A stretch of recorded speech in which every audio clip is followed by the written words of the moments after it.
Good morning, good afternoon, good evening, folks. Michael Zuber, one rental at a time, and two of us are in the real world. Somebody's in the metaverse. I'm not sure who that is.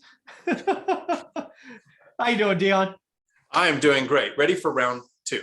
Awesome. So tell us what fancy device that was, because those are some pretty fancy sunglasses. So, fancy sunglasses. That is the Oculus. Okay. I think it was one of Facebook's best moves, but it isn't going to pay off for them. They made the Oculus and they made it accessible to almost everybody. $300 or $400. Don't need a computer. Play it anywhere. All right. Very It's cool. going to fail because Facebook brings us Farmville and Microsoft brings us Xbox. Like the games that came with from Microsoft. Yeah. Facebook. Okay. Pat him on the head. Good job. Nice try. Nice try. Good job. Go back. Yeah, go back to Harvard. Go get your degree. Well, hey guys, what I wanted to do here again was beg, borrow, steer, copy, whatever you want to call it, plagiarize a topic from Bigger Pockets podcast. It is actually one I think we should talk about. It is called, "Is investing FOMO, fear of missing out, ruining your chances of wealth?" I think they do a wonderful job putting their titles together, great thumbnails. I think that is a great topic because we have been very clear. We are in a 90-day, maybe 6-month window where FOMO is going to be nuts, not only for investors, but for homeowners. And that is dangerous. So we'll go to Matt first this time. Matt, what do you think of that? Fear of missing out, destroying your chances at wealth? Yeah, and I think so. I think that, people that have been sitting on the sidelines for 6 to 9 months and doing the work, they might finally get frustrated. They might make a move that they shouldn't make. It's just like anything else. I'm so awesomely boring. Every once in a while, I'll watch competitive chess on television. What? That's a thing? Yeah, it is. It really is. I would love to play chess with you. I would do it online. Let's do it. Okay. That would be a blast. That'd be a blast. So, yeah, so but you can literally lull your opponent to sleep with boredom. Or you can be very aggressive and get them to become frustrated and make the wrong move, and that's one of the tenets of being able to win at chess. And so I think that often people will do the wrong thing because it's just like they've done all the work, they've done all the right things, and then it's just one step of lack of discipline. Yeah. And then they get into a deal, and then literally you'll start feeling like, okay, none of this is really matching up to what all the work that I've done over the last 9 months. I probably shouldn't have done this. I've had a couple deals like that in my real estate career where it was just like, I probably shouldn't have bought that one. I probably shouldn't have bought that one. And one of them turned out fine, and one of them didn't turn out fine. One of them was like, I really shouldn't have bought that one. And so, yeah, I think that's the concern that I have for folks is staying disciplined. They've done the work, they've put in the time, they've made the effort. Stay the course. You know what good is. You know what great is because you figured out what average is. Exactly. So you've done that work. Now all you have to do, and I know it sounds harder than it's harder than it actually sounds. All you have to do is stay the course. Yeah. Don't try and make a deal happen or make a purchase happen just because you're worried that you might be missing the train. Totally agree. Dion, what do you think about this? Everybody should write this down. I agree with Matt. Oh, I think it's something we experience at all stages of investing. This is not a new investor problem. This is at 10, 15, 20 years, we start to think, last year I saw a deal I didn't go for, and this is what it could have been in those last 12 months. And right now I'm not finding that deal. So I better jump on something because in 12 months, it could look like it was a great deal. So we're starting to fear deals that we could miss without doing the due diligence, without doing the work. So we're going to take more risks. We're going to do things like, I just need a better payment. So I think I'll go for this adjustable rate mortgage. Oh, that'll bring me down a couple $100 a month. Or try a new strategy like flipping or the burr, because we can't find the thing that just cash flows without a lot of work, and taking on the risks that go with that. That fear of missing out doesn't go away. Yeah. Usually and this is like investing bartender advice. Okay, so I'm gonna take a minute and give an investor bartending advice. Think about where you would like to be in your real estate, what you want the size of your portfolio to be, what you want your cash flow to be, what you want your position in life to be. When you get there, you're going to think of where you would like to be. No matter where we are, we're never happy with where we're at. Even if we think that's the goal that I want to achieve, once we get to, I wanted $5,000 a month in cash flow. Okay, so I'm going to triple that this year. Why? Why didn't I stop at 5,000? So we just naturally want to continue to see growth. To see growth in a changing market doesn't mean that what we did 2 years ago is going to work today. And so some people are going to try to force a strategy. Instead of looking at the evidence and making a decision, they're going to make a decision and then try to force the evidence. Yeah.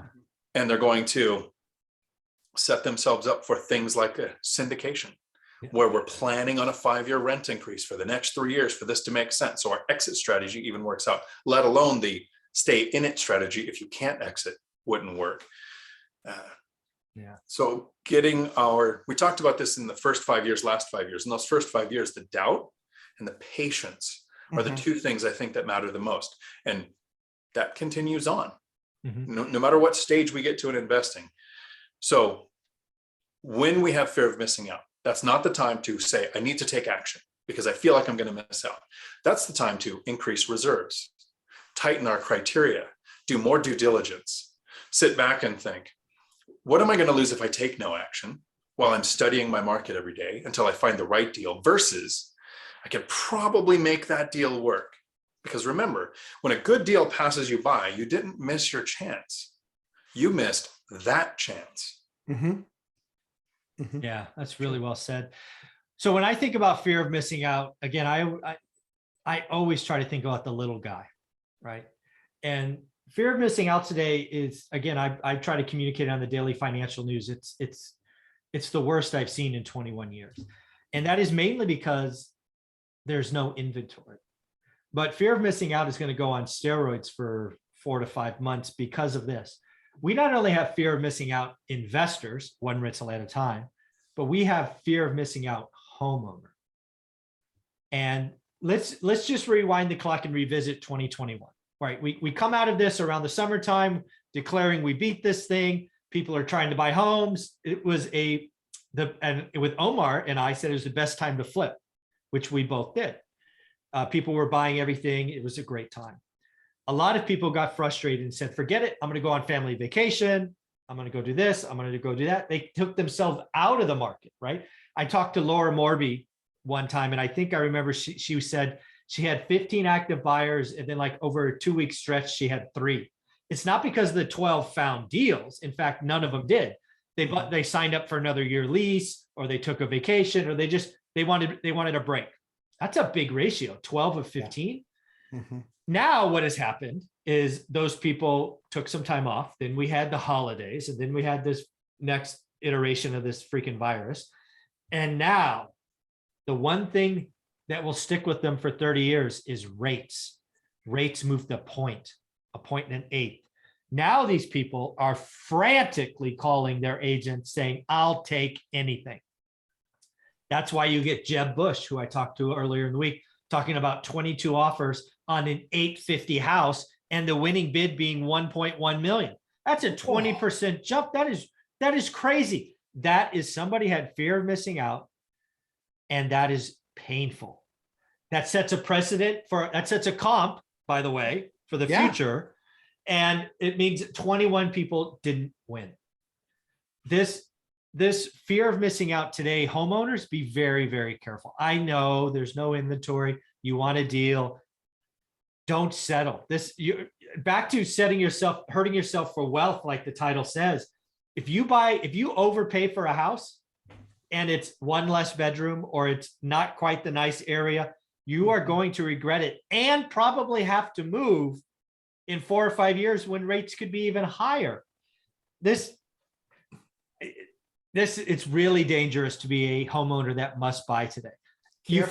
Yeah, go ahead. Yeah, careful of those transitional neighborhoods, right? Oof. Because we all had them go sideways and backwards a long way in 7, 8, and 9. Yeah. Those transitionals. And those were ones that I bought in a transitional. I bought in 06. And when I sold in 2018, 12 years later, it's the only piece of real estate I've ever sold that I sold for less than what I bought it for.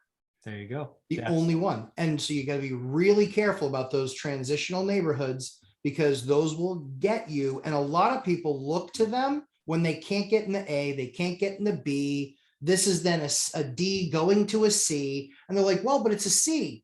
3 years ago, it was a D. If the economy reverses, that neighborhood's reversing because it's going to remember where it came from. It came from a D. Yeah. So that's often what happens in those transitional spaces. And that's what people have to really watch out for. And I mean, 850 to 1-1, that's a 30% over ask. That's crazy. Yeah. And that I think falls into, right, which is, 27% of home buyers or 22% of home buyers right now are investors. Mm-hmm. But 75% of those 22% are buying deals in cash. Yeah. That has to be a cash buyer because there's no way that thing appraises. Yeah. Or there's something in that contract if the guy was worth his salt at all. And it says something to the effect of like there's some sort of gap coverage or something like that, because there's no way that a house that was on the market for 850 and they were reaching for that number anyway. They were, he said so. Yep. And then they get 1-1. There's no way that thing's appraising. There's just no way. Yeah, it's not appraising. The buyer's coming in with 50%, so it'll be a decent loan. So then it'll be fine. But that's the only way that it's fine is if now you're talking about a deal where he's getting a slight discount to market, but paying 1.1 cash. Yeah. So here's the deal. What I just described is happening right now and on a scale that I've never seen. That just means in this low inventory environment, the investors that follow one rental at a time, you're fishing in the same pond. Mm-hmm. And you have some people that are freaking out. Relax, take a pause, take a breath. Those people will burn themselves out. They only buy one. They will be gone forever very soon. And then you'll be able to pick up the crumbs after. It's very dangerous. I talked to a student. I did a 15-minute one-on-one coaching that we recorded and posted, basically telling them, hey, I know you got money in your pocket, burning a hole in your pocket. I get it. You've done the work now for 6 months. I get it. And I tested him. He's done the work. So what we said is you got to do more work. You got to get more creative. You were looking at houses. Now look at 2 through 4s, create a new buy box.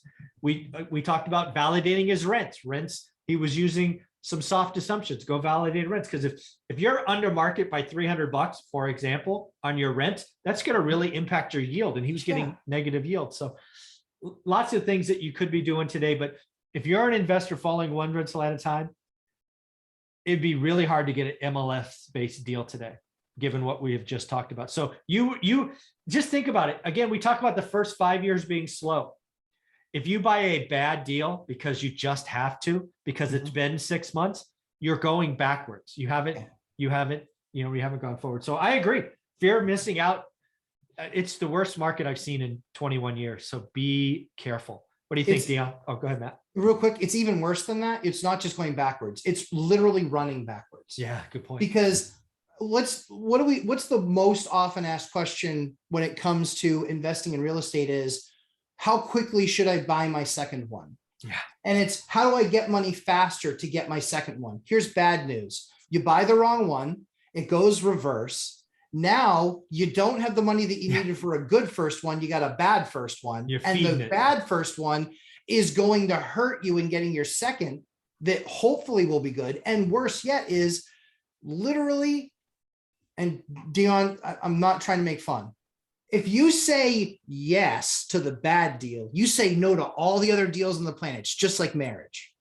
So you want to make sure that you're saying yes to the right one. I'll write that down. Write that down. I knew that was looking for a good excuse. I knew that was something you could forget, like agree with. So I knew that was, Very cool. Dion, any thoughts on my rant? Yes. So the problem with fear of missing out is we have short memories. Mm-hmm. If we had the ability to actually grab somebody from 2007, they don't have any knowledge of what's happened since then. Home prices can only go up. An adjustable rate mortgage is fine because it'll be worth so much more in 3 years that we can refinance. Won't matter what happens to rates because prices go up so much. If we talk to somebody from 2010, home prices are only going to drop. Don't catch a falling knife. This is an unsafe asset class that nobody should own a property in. If we talk to somebody from 2013 until now, a lot of people are saying, don't buy, wait for the crash, wait for the correction. we can usually only remember what's happening now. If I want to buy a property today, how does that impact me? What will my search be like? What will I find? What will my return be? And so a quote from my favorite movie, it won't always be like this. So keep doing the work to watch what strategy is going to work going forward. That's from the Count of Monte Cristo. Oh, I have no idea. It's too bad it won't always be like this.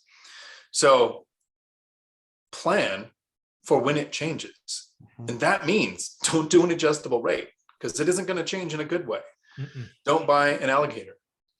Don't buy a break even. Find the strategy that's working where you're at. Somebody is investing successfully, even in this current market. Agreed. Figure out how they're doing it, and then figure out if that's a strategy that would work for you. Perfect. Dion, how can people find you? Right here on YouTube, Dion Talk Financial Freedom. Awesome. And Matt? Lumberjack Landlord on YouTube and Instagram at Lumberjack Landlord daily. Lumberjackian updates when it comes to self-management. Awesome. Thanks, guys. Ciao.